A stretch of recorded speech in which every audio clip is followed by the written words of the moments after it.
Hello and welcome back to the third rail. We have a new addition to the collection today. I just received this monster of a Mallet locomotive and I thought we should have a first look at it together. As usual with the new additions format, we'll cover a bit of trivia around the model, a bit of history about the prototype to put it in context. We'll then have a closer look, try and fix anything that requires attention and hopefully finish the video with a little run on the layout. Alright, let the show begin. What we have here is a Märklin product, of course. It's a model of a BR53 of the Deutsche Reichsbahn, released under model number 3502 in 1989. You'll find it on page 11 of the catalogue that year, just under version 3302 in photographic livery, released at the same time. Both references might have been new, but the tooling wasn't, as it was introduced with the legendary 3102 released a decade earlier. 3502 adds a few minor cosmetic and technical updates, the main one being the, at the time, new 5-star propulsion system. This model was produced in a single version until 1993, when it was replaced by 3702, an identical digital version with a different running number. Time for a few vital statistics. The model measures a whopping 31.4 centimeters buffer to buffer. It is a zinc die-cast construction for the chassis and boiler. The cab and tender are made of plastic. Hidden inside the tender is an electronic reversing unit with motor regulation that controls a 5-pole universal motor located in the cab. This combination was marketed as a 5-star propulsion system. The motor drives 4 axles, 2 of which are fitted with a pair of traction tires. At the front, the boiler is equipped to accept up to 2 smoke units of type Märklin 7226 or Zoite 10. The model is fitted with a pair of electric lights, front and back, which are directional. We find a traditional hook coupling at the front and a short coupling at the back.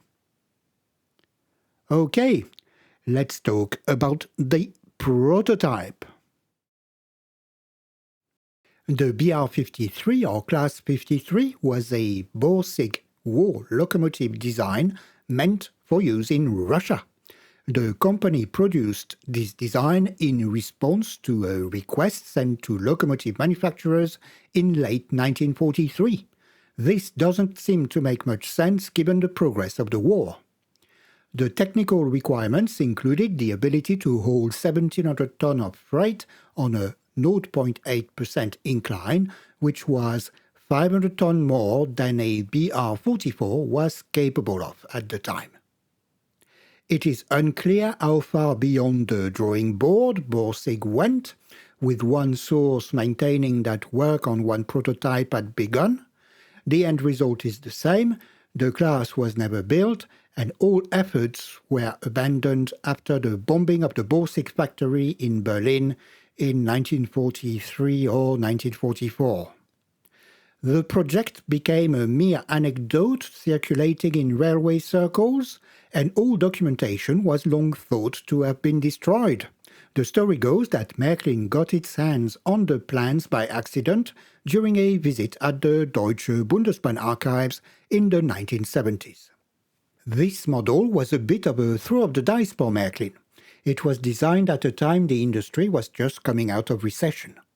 Märklin was trying to tap into the emerging collector market. Despite being based on a prototype that was never built, this model became a bestseller and quickly earned its place among the Märklin classics. And it didn't come cheap. This was the most expensive HO locomotive in the program for a long time after its release in 1979. To give you an idea, it sold for 260 Deutschmark at launch. At the time, the average German monthly salary was 2,350 Deutschmark. Take 30% off in tax, that would have left about 1,650 Deutschmark before any expenses such as rent, utilities, car, food, etc. As we are talking about averages, it was simply out of reach for the majority of people, and something they could only dream of owning. So it is not surprising that for many who grew up at that time, this model is a must-have, and the second-hand prices reflect this. The model developed quite a following, which Märklin catered to, with many releases in all sorts of variations over the last 4 decades. Alright, let's have a look at my 3502. And there we are. I purchased this model from a shop in Germany. That's a shop I use quite frequently. It was described as being in very good condition, and the pictures seem to confirm this. In 1989, we were still at the beginning of the white packaging era, so it's the right box, with the 5 red stars next to the reference number to emphasize the motorization fitted to the model. The box itself is in very good shape. Yeah, very few storage marks, so that's not bad at all. Now, let's have a look inside. We have the model in a plastic blister tray and a sleeve. Let me tip the content of the box. We also have the original instructions. On these ones, there's a bit of history about the model. That also was still a relatively new thing at the time. Looking at the model, it looks like the plastic tray is starting to yellow. That is very common with this type of packaging from that era. But the sleeve seems to have yellowed the most. The tray itself looks much better, and it is still intact too, which is a bonus.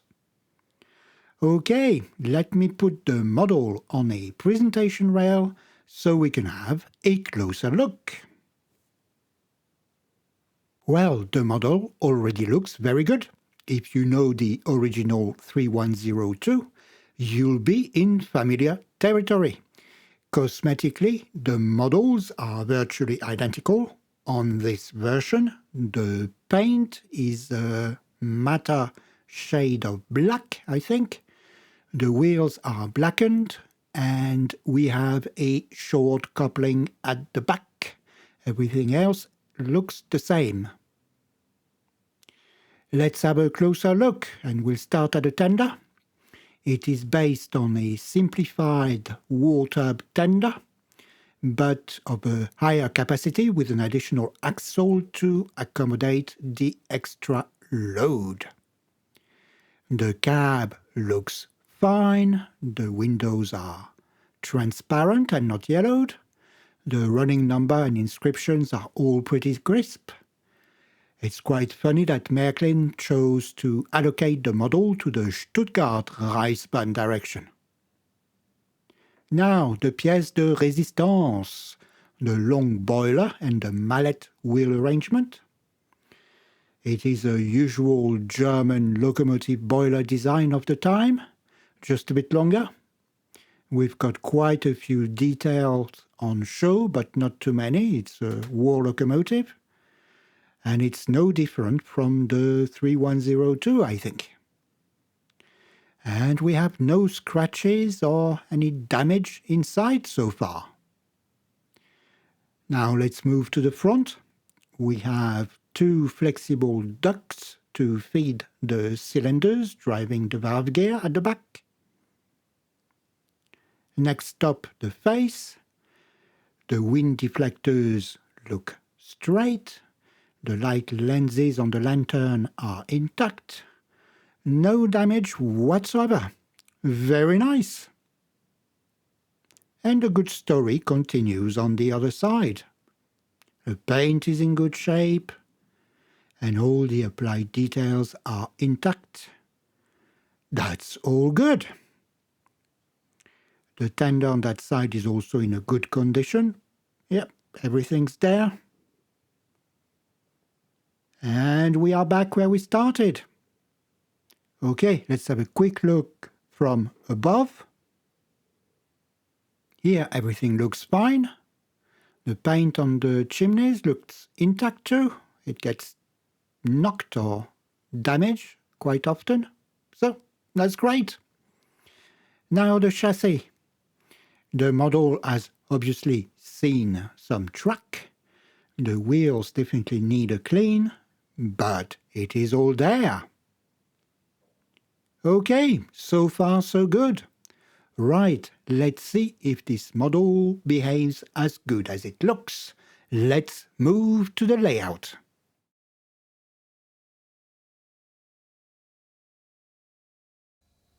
And there we are. Let me rail this beast, and I'll get you closer. Okay, let's try some power. Oops, it looks like the reversing unit is not working, but the delayed acceleration is. Let's have another go. Nope, that is very bizarre. I'm not sure I'm going to be able to fix this. It looks like the relay is not switching. The reversing voltage is simply passed on to the motor. Okay, let's see if we can do something about this.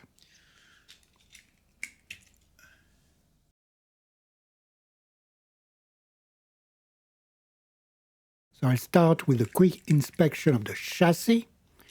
We've seen earlier the model has been used quite a bit. The pickup shoe might need straightening. The wheels are dirty. The front truck wheels are a bit sluggish. Let's check the axles are free. I'll wiggle them. No problem there. On the tender, the wheels are dirty too, but everything seems to be moving freely. Let's check the tires quickly. Yep, this one moves around the wheel. And that's the same everywhere else. So we'll need to fit new ones. So what could be the problem with the reversing unit? The reversing unit is located in the tender. It receives its power from the pickup shoe for the live connection and ground from the wheels via the chassis. On this model, ground connection can be compromised due to the articulated chassis, so additional ground pickups have been fitted on the tender. Dirt on the wheels will not only disrupt the flow of current, but also potentially lower the voltage or the level of current reaching the reversing unit, which could prevent switching. So I'll start with a simple service to tidy things up, and we'll take it from there.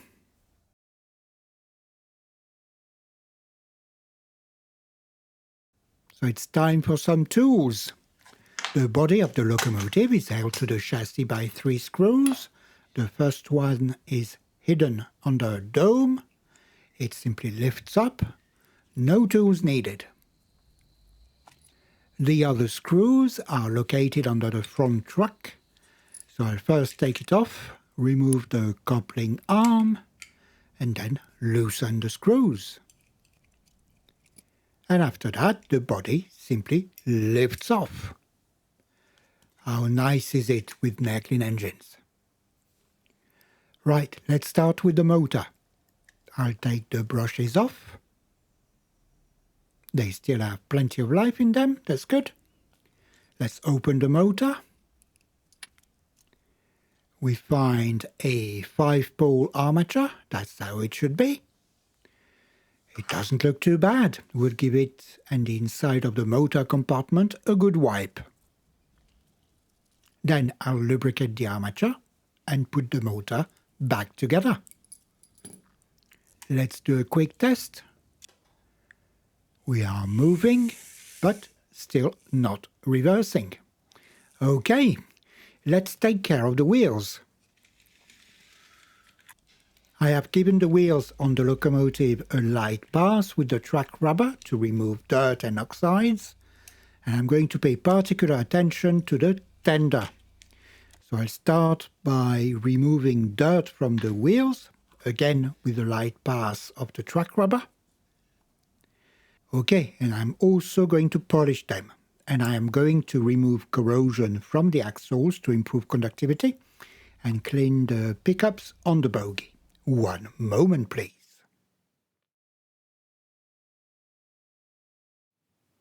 And there we are. This looks much better. Okay, let's reinstall the wheels.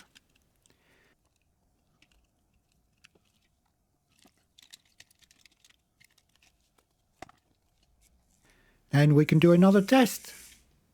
And we are still not reversing. All right. This is the point when the room got flooded, and I had to leave this engine aside for a while. All right, we are back a couple of weeks later. I have opened the tender. We can see the reversing unit with its miniature relay. I thought the relay might be stuck or broken, so I have tested it using a 9-volt battery by applying power directly to its coil pins under the PCB. I haven't filmed it, but I was able to switch the relay. The tail lights are operational and the locomotive can drive backwards, so we have no problem on that side. So it looks like a component on the PCB is not working. I think it must be quite early in the circuit because the power is not diverted to the relay. I think this is done using a diode. So I have tested all the diodes I could see and everything was fine. Anything else is too small and I am not equipped to test, let alone fix SMD components. I thought I had a spare reversing unit I could use, but I cannot find it, so I am afraid I will have to declare this a fail for now. But I can still use the locomotive as is. I have switched the relay back to the forward position and I'm going to finish the service. It still needs new tires, so I am going to take care of that. Then do a bit of lubrication and put everything back together. Okay, we are done. Let me send the locomotive on the track now. Look at this beast. Now at the moment the track is a bit greasy because I have applied too much track cleaner. I'm going to have to run quite a few trains to get back to normal. So there's no point putting a train together for this video.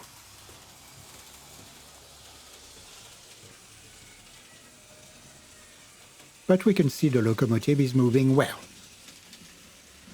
Well, you cannot win every time. If you think I've missed something, please let me know. But in the meantime, I am going to rummage around my boxes and see if I can find the spare reversing unit I thought I had. Failing that, I think I might order one of those Uhlenbrock reversing units to try. They work the same as the Märklin units by the looks of it, so this would be a good guinea pig to test this on. We'll see. Alright, I think we'll leave things here for today. If you have made it that far, thank you for spending so much of your time with me today. I hope you enjoyed the video, and if you did, please let others know with a little thumbs up, a comment, a subscription. And if you'd like to support the channel directly, you could also buy a super thanks. Thanks again so much for all your support. Until next time, bye for now.